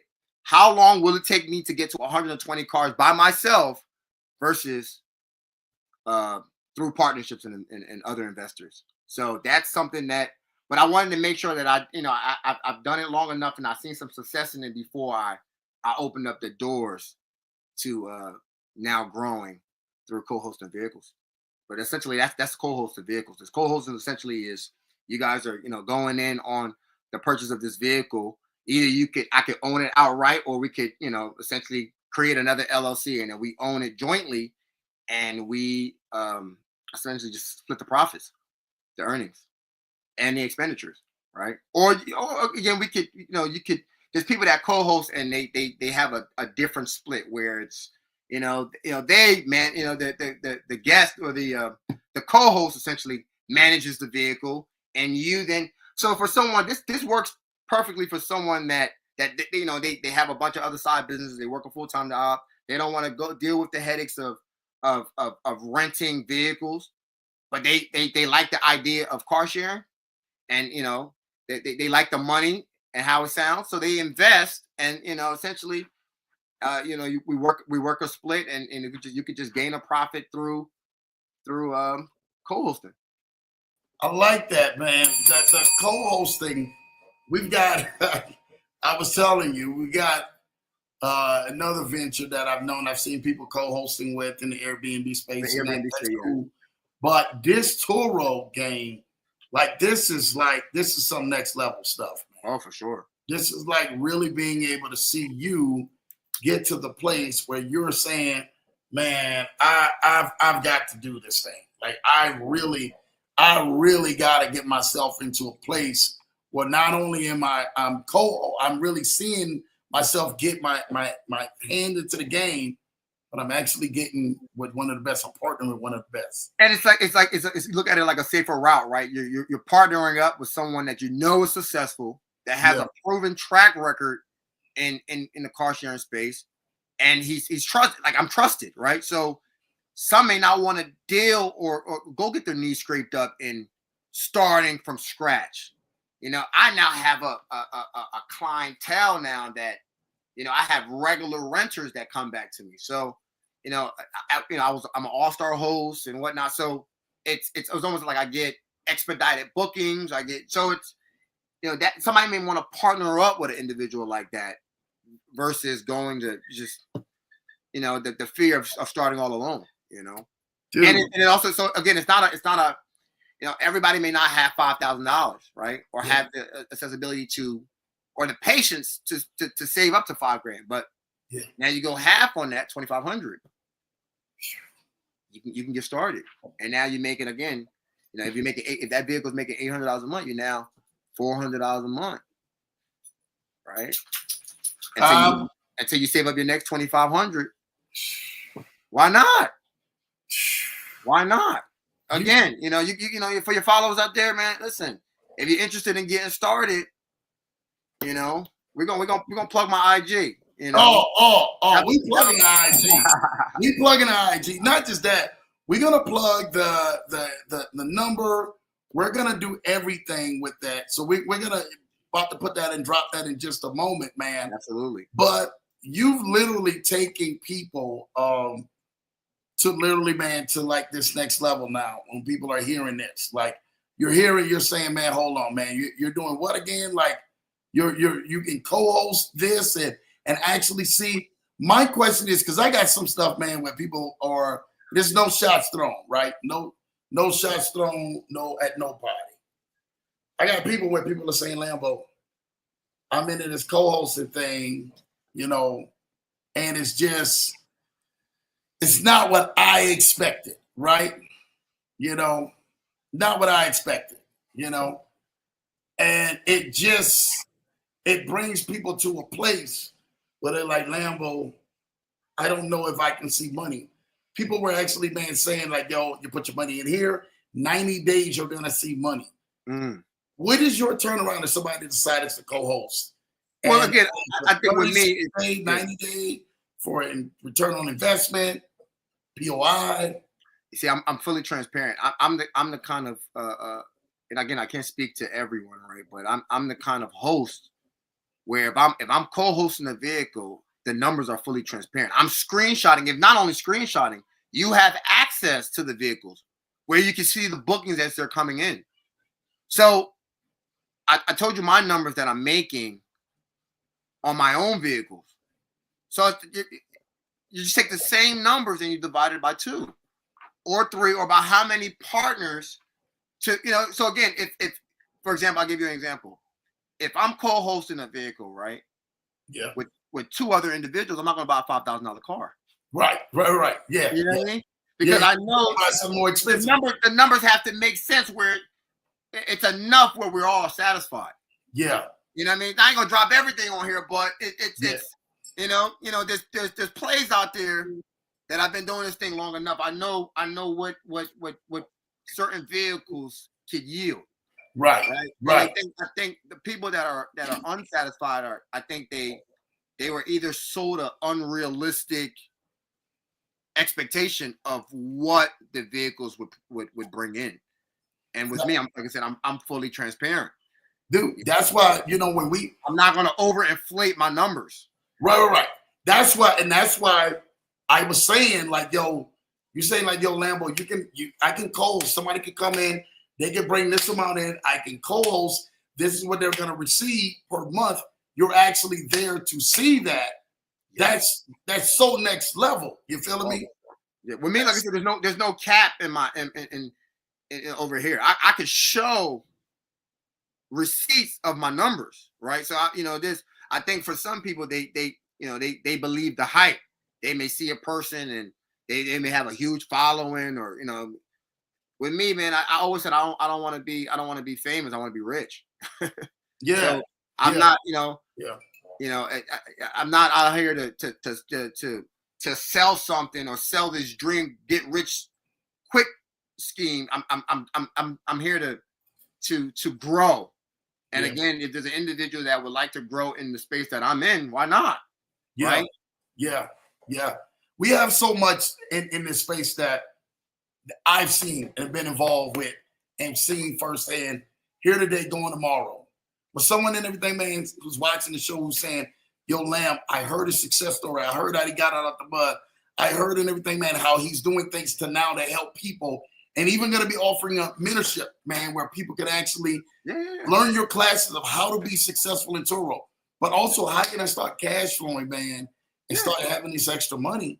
Like literally at this point, what would you tell the ones who are out there who's saying, yeah, I'm on that fence. I loved everything about this show, but yo, I need him to go ahead and just say that one last thing that just nudges me over. I always look at it like this, man. I don't want to curse on your show, but talk to me, man. Talk to me. If I'm saying something and you don't believe in it, shit can it. Yeah. Right? Yeah. If because whether you do it or you don't, I'm doing it. Yeah. And that's my mindset, right? But if you are the person that want to get started, you do believe in the journey that I've been on, and that you could be on a similar path, I would just start. Yeah. Buy a car, try it out for yourself. Facts. You know what I mean? That way you don't have to he say, she say, you don't have to listen. Just go and do it. One car ain't gonna hurt you. That's the thing with this business. Yeah. Right? It's not like you're buying a $300,000 house. You're right. buying a $5,000 car. Worst case scenario, what you can do with the car? Yeah. Sell it. Sell it. Yeah. Sell it. Worst case scenario, it doesn't work out, sell a car. Right? But again, You know, again, I think that's what limit people to remaining the same is this fear. And essentially, what they do is they, as I say, they said, don't spend so much time piling the door handle that you forget to open the door. Bars, baby, bars. That's what they do, man. I can't tell you the countless amount of people that reached out to me. Oh, every time I posted out, hey, how do I get started? And what I see is I waste so much time walking them down step by step on how to get started. Yeah. 3 months, 6 months, a year from now, they're in the same spot. Yeah. Come on, man. Meanwhile, from 1 car to 13. Yeah. That's what I'm saying. Progression. Yeah. Sitting on the sideline where everybody's out here winning. Yeah. Nothing. Just look at it this way: nothing's going to happen if you don't get started. Facts. Nothing's going to happen if you don't get started. I tell this to everybody. No shots are counted from the sideline. They only count it when you're on the game. You ain't in the game. You ain't on the floor. You ain't on the court. Ain't no shots that you taking on that sideline is even counting. The only ones that's lighting that scoreboard up is when you're in that game or you're on that field. For sure. That's it. That's it. So again, this right here, I think this broadcast did so much to so many people. I hope so. No, I know so. Ralph, I'm telling you that is literally the game that so many people were wanting to hear. They wanted to hear this interview. They wanted to sit down and see, yo, let me hear your ups and downs. Let me hear your struggles. Let me hear what you've been doing. Let me see like how you've actually went on ahead and flipped your money. How you actually talked about, yo, the real estate game wasn't going this way. I switched to TURO game, and then you went off after this point. Yeah. You're showing people like that if someone literally listens to you, partner with you, you can take someone from literally saying, yo, I can show you how to make a few extra dollars a month to now to really making passive income to growing wealth. That's a life-changing experience. Life-changing, man. It's life-changing. Again, and who would have thought? Who would have thought that, cars that people just walk right by that looks like trash. Yeah. It's essentially freeing me. Yeah. It's taking care of my family. It's and essentially like nothing I'm doing or I'm saying is nothing that we all can do. Facts. Whether you got good credit, no credit. Yeah. Right? All you need to do, I'm not gonna sit here and lie and say you don't need no money, but you don't need that much of it. Like, but hold on. I got people, that's the God honest truth. They got credit. We go get them cash. We go get them a bag. Oh, yeah. Now they're trying to figure out, yo, how do I flip this money? Where do I go? Because they're all scared. Like I said, that's not my avenue. I would have said, but again, you could just listen. I would suggest let it not be in your personal name, right? Because that's the mistake I made. Maybe if I knew Lambo then, you would have advised me, hey, let's fully structure this LLC and let's go get this business credit, right? Yeah. But again, I'm not knocking those guys that do that, right? Right. Again, I leverage just the profits from my business and I reinvest it wholeheartedly back into the business. That's what I've done.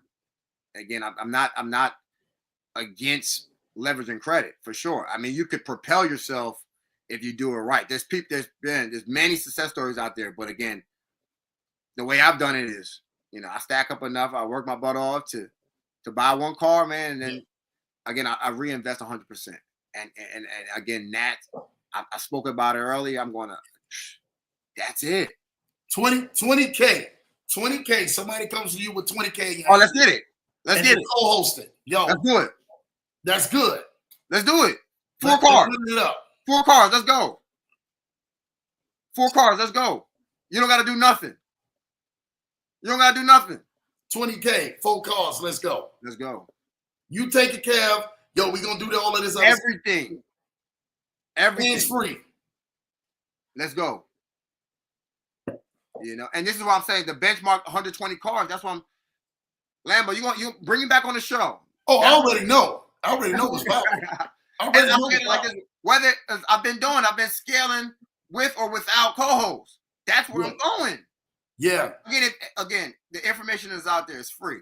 You know, Yeah. if you want one-on-one coaching, again, plug my IG. I'm gonna be offering that service where, you know, I can help you out for a small fee. Again, if you looking and you got a little bit of extra cash and you're looking to you know, to co-host some vehicles with a trusted, reliable source with a proven track record, I'm here. Yeah. You know, I'm giving you people several options, bro. And that's what it's all about, right? No, you giving them more than several options. You gave them the game that most people need to go on ahead and get out here, man. You know, so I want to go ahead. They can follow you. What is Freedom Car Rentals? Yeah. So again, I'm not big on social media. I'm not really techie. I got my little brother. He's running my Instagram page, but it's Freedom Cars Rental. I'm gonna go ahead and type it in here. It's Freedom Cars Rentals. Again, you know, if you're interested in one-on-one consultation, or go ahead and type this in here. Yeah, I think I put it on the screen already, right? Oh, okay. Yeah, that's it. Yeah. Yep, that's it. Yeah, Freedom Cars Rental with a CARS Rentals on IG. You guys can go follow him, like literally on IG. Please do. Page just started. You know, it's up. You know, if you guys are interested in, again, one-on-one consultation, getting you know, co-hosting some vehicles, just doing it on your own. I'm a wealth of knowledge, and I don't mind sharing. Man, that's one person. I hope somebody heard this podcast interview and it's moved to essentially just get started. Bro, you didn't tell people how they can go ahead, flip 5K and start making passive income by just partnering with you. So, and low as that, like I got cats, man, who got serious break. Like, yo, how am I gonna make some money? This is next level, bro. Yeah. So hearing that, this already tells me like the cycle of where most people and everything, man, should go ahead and part. Like I've got guys, like I say, they're already doing that Airbnb, but the TURO thing has yet to have co-hosting and being able to do this and consistently make money from day one. For sure. I got cats in the Airbnb. These are one of the markets, man. It's like the car rental car. There's not enough. There's not enough cars out there. Yeah. TURO doesn't have enough hosts out there to flood the market. So that's why some people want to hold the game tight. There's not enough hosts out there. Yeah. To feed the current market. Yeah. For demand.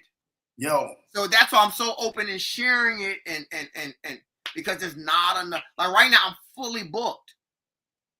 Holiday weekend. I'm, you know, God forbid I have a car down. Yeah. That's a good problem to have at this point. Great problem to have. You know, that's a great problem to have. It's a great problem to have. But yeah, you know, it's you know, it's, and that's what just I'm just like, I gotta get another one. Yeah. I gotta, because one thing I hate turning down. Yeah. You got a car this weekend? Oh no, I'm all booked. Sorry. Oh. Yeah. That's the difference, man. But you're putting people out there and you're putting people on the game, and that's what we appreciate. Besides Instagram, because I got a lot of people who are not on social media. How could they actually reach out to you? Is there email or something like that? I do have an email, Lambo. Let me read it off to you. You know, man, shout out to y'all, man. Like, y'all hearing so much game tonight. Like, this right here, this has just... And the follows are coming in, man. So shout out to everybody, you know, now following me, man. And let's link and talk. You know, let's link and talk for sure. And let's do business. That's what it's all about. Yeah. So my email is Freedom Cars Rental Services @gmail.com. I'm gonna say it again. Freedom Cars Rental Services @gmail.com. Shoot me an email. Let me know who you are, and let's talk further. Is this it? Let's do business. Let me see.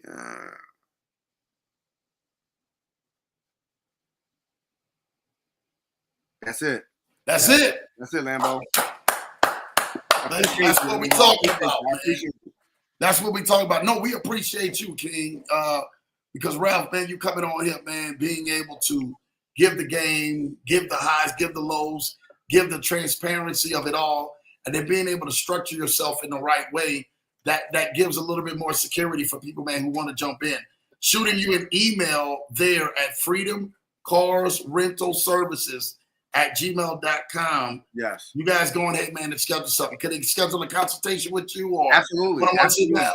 Okay, yes, good. Absolutely. Please, again, just your first, last name, and a contact number where I could reach out to you, and let's go ahead and schedule that. Let's go ahead and set it up.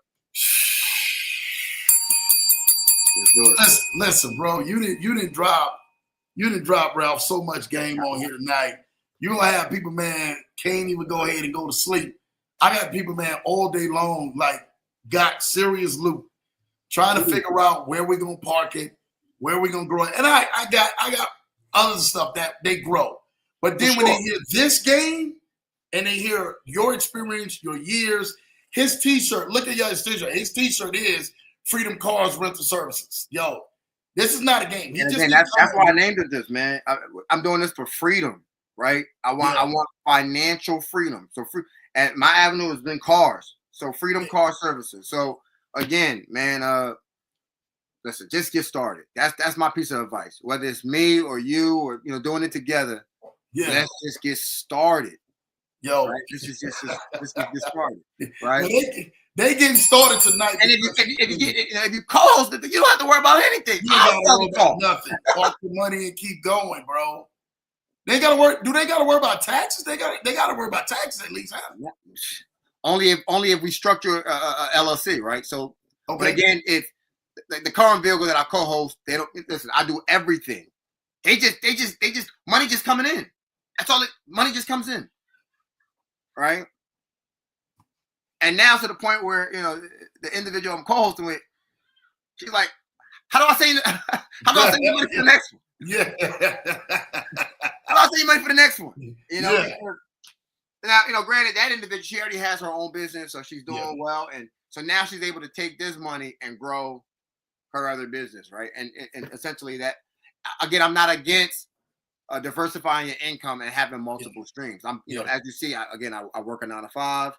I'm still in real estate, and I have TURO. So I'm big on that, and that's what I'm preaching. So but again, if you're looking at, maybe the business that you're in, it's not bringing in the numbers that you want. It requires a little bit more capital than you thought you. TURO, let's do it. TURO but this allows you to be able to get to that, right? To that bigger bag, right? And again, it's just starting with one. Yeah. It's you gotta have one before you have two, right? Yeah. And that's the thing, right? So some people come in, I want to, they've never done something before. I want 5 cars off the rip. Yeah. Why don't you just get started with one first? Yeah. See how that works out for you. See how that works first. And that's some people's problem. They there's nothing wrong with dreaming big, man, but you got to be realistic, right? And, And I'm big on just start small, Yeah. I love that, man. I don't know. I heard they say you stay small enough, long enough, you be big enough. Big enough, soon enough, brother. Small enough, long enough, you'll be big enough, soon enough. I love that. That's actually my guy, James DeMulin, man. Mm-hmm. I know him, man. Him and his brother Jack know them very well. They go around interviewing everybody, man. Ooh. And the one individual, the guy who's actually said that, I know the guy who actually said that, man. So it's funny, man. That's a bar in itself, Yeah. So, and I live by that, man. Just just get started, and there's nothing wrong with just upping the bar, right? And grow from there, Yeah. I didn't start with 13 cars. I started with one, my own. And leverage that asset to start building wealth. Exactly. Well, man, listen, we really want to thank you, Ralph, man, for everything tonight, man. I'm telling you, this is everything for Lambo that you decided to pull up on Lambo, pull up on the Leverage Show, really drop so much game, and then talk about your story, and then to have your wife, man. Shout out to her, man. Shout out to her, yeah. Literally, man, tag teaming with you, Yes. supporting you, been down with you since day one, and like telling you, like, yo, you can do this. This is amazing. When they asked me to, they asked Lambo, yo, Lambo, do you trust Ralph? Do you trust what he do? I can honestly say yes. I know for a fact I can honestly say yes, that your money would actually go to work for you. He's an upstanding individual. The amazing people around him, it just is amazing. He is definitely killing the game, and he's really trying to bring other people to wealth and allowing them to cash flow, right? Before you get wealthy, you got to get rich first. He said, man, look, Lambo, I'm just trying to get rich. Yeah. That's all. I don't I don't want to be famous. I'm just trying to get rich. I want to be rich. This is for those individuals, man. They're just trying to get to that bag, right, and just stay out the way. Listen, tap in with me. Let's do it. As I tell my guy Stacks, man, and man, I know how he rolls. I tell Stacks, I'm just trying to eat a couple of steaks, a couple of steak and potatoes out here. You understand? That's all Lambo trying to do is eat a couple of steak and potatoes. Absolutely. If you vegan, get you some, the broccoli steaks or something like that. Get some cauliflower steaks. Absolutely. But I'm just trying to eat a couple steak and potatoes out here, man, and enjoy this life, man, before this thing is up, man. So shout out to you. Again, everybody, y'all see the information on the screen. My guy, man, Ralphael Edwards, man, came on here, dropped so much game. You guys really want to follow him, really want to network with him, really want to partner with him. For those who really want to be able to get into this space, especially co-hosting TURO. This is game. You ain't got to wait 90 days to start cash flowing. No. Like I said, if you can start cash flowing, man, your first 30 days, 60 days, man, out of this thing and allow you to really start profiting and moving forward. This is 2025, y'all. We really want to make sure you guys are going into the second half the right way. Ain't it ironic? He's on the first show of the second half of the Leverage Show. Come on, man. First half of the second half of the Leverage Show. First half is over with. Second half has begun. What you getting ready to do this second half? Make your second half your best half. You hear me? Make your second half your best half, man, because we out here. Again, email them, freedomcarsrentalservices@gmail.com. Follow my guy even on social media at Freedom Cars Rentals on IG. He's just building that up, so y'all give him grace. Give me some time, man. I'm gonna get some photos up there for you. Let's get some photos, get some all of that. I got you, Lambo. I got you, Lambo. But listen, man, let's just tap into it. Tap in with me. Let's link and do some business. From there, everything. No, we gonna work. We gonna work. You ain't got to worry about that, man. We really gonna work and stuff like that. I appreciate you for that. Again, follow him on IG, man. Freedom Cars Rentals on IG. Again, for those and everything who want to reach directly, his email is right here. You guys can go on ahead. Freedom Cars Rental Services @gmail.com. Shoot him an email. Book your consultation call, and you guys can set up and start doing some business and start bringing other people, man, who really want to get out of the rat race and trying to find out how they're going to be able to go ahead and get ahead in their life and leverage their finances, man, for all 2025 and 2026. I love everybody, man, who came on here. Look at me. Y'all was all in the chats, man. Really appreciate you. Jay Forsey, do you have a maintenance plan guide that you go to for all your vehicles? And how do you manage that? So, yes, I have I have about 3 mechanics that I've built just over the time that I've been doing TURO. Either, the one guy that I started with, he just fixed my personal vehicles, right? My car, my wife's car. And as I started to grow my fleet, he just became too busy. He couldn't handle all my vehicles I was bringing to him. So then it led me to my second mechanic, who I met through the individual I was buying the cars through the auction plug with. Okay. And then from there, that's who would fix his car. So again, you gotta construct this team, right? So that's who I started using as my second mechanic. Started to handle my load, and then I found a third one that, man, when this guy fixed something, it's fixed. so yes, I have a maintenance team comprised of 3 different mechanics. I track the maintenance, the mileage, the oil changes, brakes, everything in my phone. So again, you don't grow to this size fleet without systems in place. Facts. Good question. Facts. Shout out to you for that. That's a solid answer and everything, man. Appreciate you. Jay Ford always going to ask that. Taylor sure. Ingram says I'm interested. Yeah. Okay, Taylor, let's work. Taylor, reach out to me. Let's work. You already know. J.K. Smith say the GOAT in the building. My guy. Shout out to you, bro. I love it, man. World 4863. Oh, this is my guy Stacks. Shout out to Steve Wood being in the building, man. Appreciate you. Yeah, Steve Wood. I already know Steve Wood getting ready to holler at you. You ain't got to worry about that, man. It's my Columbus family, man. My guy Melvin Smith in the building. Shout out to you, Melvin Smith. All right. Doing your thing. Give me a shout out, man. What's going on? It's your world, baby, man. Appreciate That's it. what's going on, man. Jay Ford say my brother going to the next changing lives. Yes, he is. Yes, sir. He definitely changing lives. Yes, We sir. love Yes, Jay sir. Ford. I appreciate you for this alley hoop, Jay Ford. I do. You already know. You know what you was doing with this. Stacks said I'd definitely be in touch. I know Stacks gonna be in touch. You ain't got to worry about that. Steve Wood in the building. We need you to post some stuff on your IG, big fella. I mean, in the works, brother. In the works. In the works. In the works. It's coming, little bro, man. Shout out to you for that, man. Jay Ford and everything, man, say Edwards changing the game with the Coles. That is a game changer for those who want to park money hands-free. Go ahead and reach out to them, and you can start earning. You ain't got to wait no 90 days.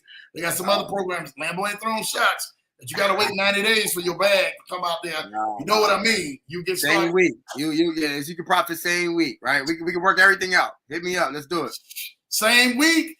Y'all better be on here. Y'all better blow that email and that IG up. Y'all better be blowing it up, man. You know, Stacks with the fire emojis, man. Stacks laughing, man. I already know what time it is. Tell her with the fire emoji, man. Vegan steaks. Yeah, you know.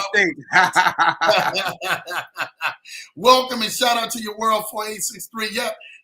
Shout out to Ken Haney, Jamal Titus. This is literally because of this amazing people, man. My guy Stacks brought all of this together. You know, I'm forever gonna give my guy his flowers.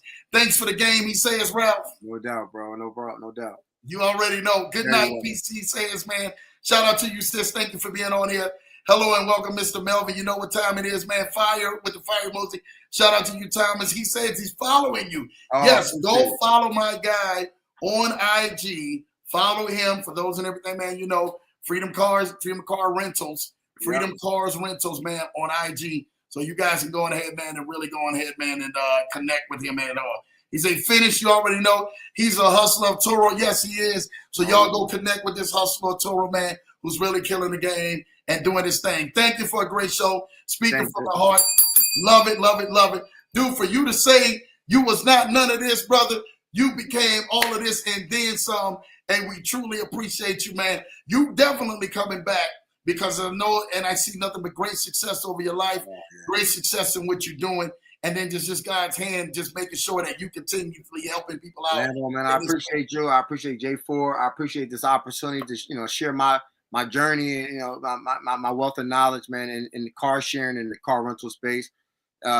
Again, this is, as you know, it's my first ever podcast interview, first ever public speaking.